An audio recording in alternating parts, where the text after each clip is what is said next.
লাগাতার ধর্ষণ, নিপীড়ন, উগ্র হিন্দুত্ববাদী সংগঠন ইসকনের অপতৎপরতা ও টঙ্গীতে শিশুদের খতিবকে অপহরণের প্রতিবাদে জাহাঙ্গীরনগর বিশ্ববিদ্যালয়ে বিক্ষোভ মিছিল করেছে শিক্ষার্থীরা।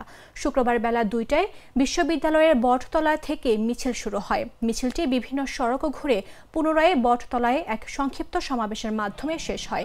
বিক্ষোভ মিছিলে শিক্ষার্থীরা ব্যান ইসকন, হিন্দুত্ববাদের গদিতে আগুন জ্বালাও একসাথে সহ বিভিন্ন স্লোগান দিতে থাকে। মিছিল শেষে জাকসুর পরিবেশ ও প্রকৃতি সংরক্ষণ বিষয়ক সম্পাদক মোহাম্মদ সাফায়েত মীর বলেন, ইসকন কোনো রিলিজিয়াস সংগঠন নয়। ইসকন দ্বারা ভালোবাসার টপে ফেলে মুসলিম নারীদের ধর্ষণ করা হচ্ছে। এত অঘটন ক্রাইম ঘটানোর পরও সরকার কোনো ব্যবস্থা নিচ্ছে না। চট্টগ্রামে আলিফ হত্যার বিচারের কোনো অগ্রগতি হয়নি। অন্তর্বর্তী সরকারকে হুঁশিয়ারি দিয়ে এই জাকসু নেতা বলেন, সাধারণ জনগণের ধৈর্যের পরীক্ষা নেবেন না। যদি তারা ইসকনের বিরুদ্ধে কোনো কঠিন পদক্ষেপ না নেয় তবে ছাত্ররা আইন নিজের হাতে তুলে নিতে বাধ্য হবে।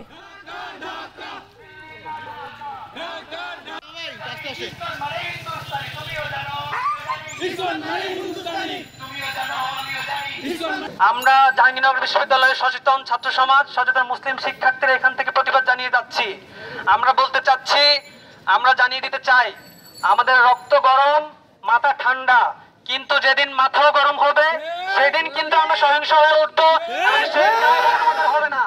আমরা বলতে চাচ্ছি, আমরা ধৈর্যের পরিচয় দিচ্ছি, কিন্তু ধৈর্যের পরিচয় দিতে গিয়ে দেওয়ালে যেদিন পিঠ থেকে যাবে সেদিন কিন্তু আমরা পিছু তাকাবো না। আমরা সেদিন সহিংস হয়ে উঠবো। যদি ইন্টারিম কার্যকর পদক্ষেপ নিতে ব্যর্থ হয়, যদি প্রশাসন কার্যকর পদক্ষেপ নিতে ব্যর্থ হয়, সেই ক্ষেত্রে আমাদেরকে বাধ্য করবেন না আইন হাতে তুলে নিতে। বান্ডেল থাকলে প্রতি সেনমানিতে টাকা বাঁচবে। বিকাশ সেনমানি বান্ডেল কিনে জিতুন প্রতি লেনদেনে।